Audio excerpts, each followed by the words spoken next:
here, there's a history Seforno mentioned.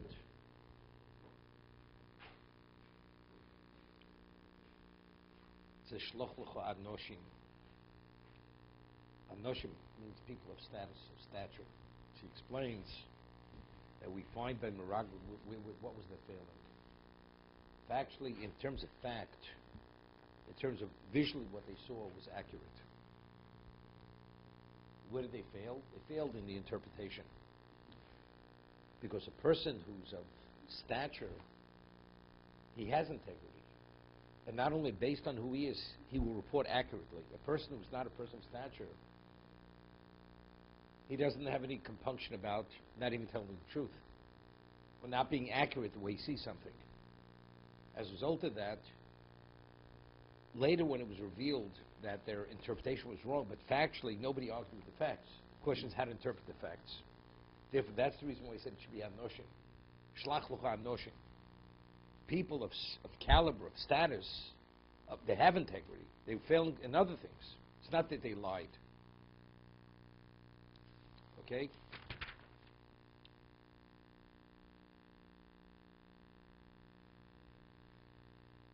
Vayishlach Moshe midbar Poron al pi Hashem. Moshe sent them from midbar Poron al pi Hashem. It was only with Hashem's endorsement, meaning Hashem endorsing them, meaning He didn't prevent them from going. He says, Shlach l'cho, if you choose to send them, it's your prerogative. Kulam anoshim roshe b'nei Yisrael heimon. Now, it's important here. Al pi Hashem r'shusa shleiki v'al yod kulam anoshim. What's the repeating of that? We said they were anoshim. Kol anoshim mikro lo shechashivus v'osa shok sheirim hoyim. It's interesting.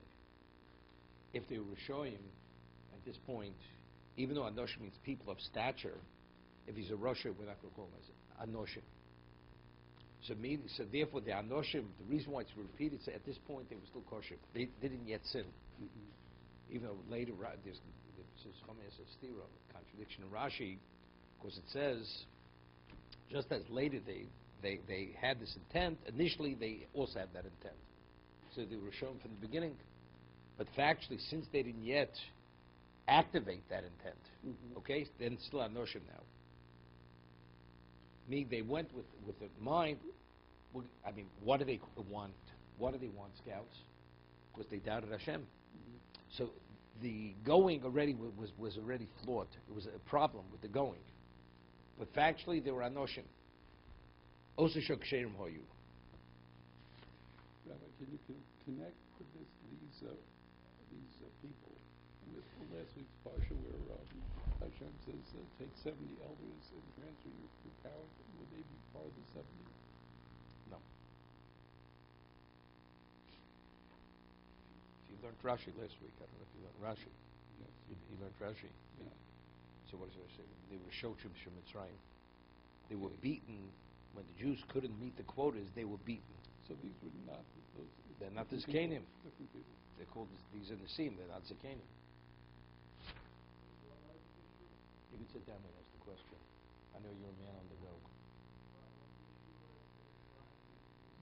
Okay. You know, you don't learn everything on one foot. Okay. Look in the Ramban. Ve'elu shmosam. Lamata Ruven Shamu ben Zakur, Lamata Shim Shav Bechori, Lamata Yehuda, Kol ben Yefuneh, Lamata Yisochi, Yul ben Yosef. You know, the Gemara tells us in Kedushin, we have in the fourth parak, that the mayor, whenever you go to a place, if he heard a name, he was able to tell from the name whether the person was evil or not evil, or the person was, let's say, illegitimate.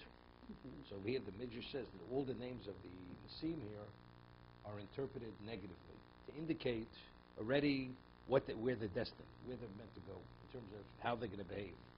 It's a whole lengthy discussion in Medrash here. Of course, it's not going to Yeshua and Kolev.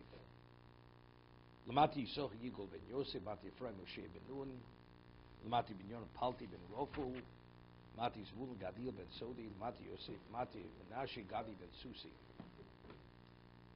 Mati Dor Amil ben Gemali, Mati Yishosu ben Michol, Mati Naptil Vosi ben Vovsi, Nachmi ben Vovsi, Mati Gogul ben Mochi. Okay? It's like it's after reading, we read about the Masos, how they traveling in Midbar, we said, what was the first camp? The first camp was Yehuda, Yisachar, Zvulun. What did they go first? Yisachar, Yehuda is Malchus. That's royalty. That's not Shemini Yehuda. Then you have Yisachar is Torah, and Zvulun, because they support Yisachar. Right? They support. Yisachar is a level of Torah which we can't even relate to. And yet, then Nasi, and always a Nasi, the prince always epitomizes and represents what the tribe's about. So what is Yisachar? The level of dedication to Torah is not to be believed. And yet, the Nasi comes back with these totally distorted reports, taking truth and totally distorting it because of a personal conflict. It's like not to be believed. I mean, we can't even relate to what the other see more, but Yisachar is only Torah. He's not connected to material at any level. It's a level of dedication which is beyond, more than all the Shvatim. No one was dedicated to Torah like Yisachar was dedicated to Torah. And yet, his Nasi, which represents what he is, he epitomizes what the whole Shevet is, somehow he didn't get it right. It's like unbelievable, just to be able to relate to this.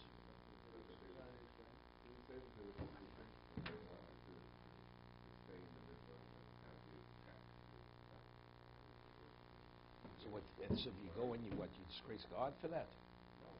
Hashem says you go in. You're going to be a bigger tzaddik than God wants you to be. It's like the conservative rabbi says, you're permitted to drive to shul on Shabbos. Why? Because we know we're not going to have Jews otherwise. God says you're not permitted. Let's be koach nevish. The rabbi overrides God. He's more concerned about Jews than God's concerned about Jews.